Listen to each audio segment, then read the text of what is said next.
Press meet పెడితే కూడా గుర్తింపు పొందిన జర్నలిస్టులకు కుర్చీ దొరకదు. వాడు యూట్యూబ్ అంటాడు, వాడు ఆ ట్యూబ్ అంటాడు, వాడు యూట్యూబ్ అంటాడు, వాడు వచ్చి మొదటి సీట్లలో కూర్చుంటాడు. వాళ్ళు ఏం అడుగుతారో వాళ్ళకి మేము ఏం చెప్పాలో మాకు అర్థం కాదు. ఇది మాకే కాదు, మీకు కూడా. నాకు తెలిసి ఒకప్పుడు నేను చాలామంది జర్నలిస్ట్ మిత్రులు నాకు ఉన్నారు.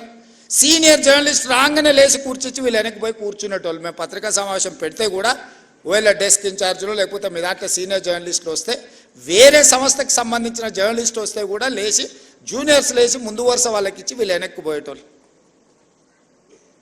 ఇప్పుడు విపరీతం ఎట్లయిపోయిందనంటే అసలు కంటే కొసరోళ్ళది ఎక్కువైపోయింది. ఎవరిది ఏ ట్యూబో తెలుస్తలేదు మాకు.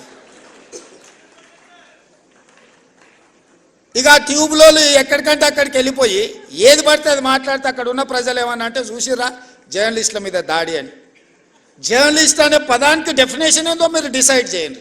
మేము ఎవరిని జర్నలిస్ట్గా చూడాలో మీరు చెప్పండి.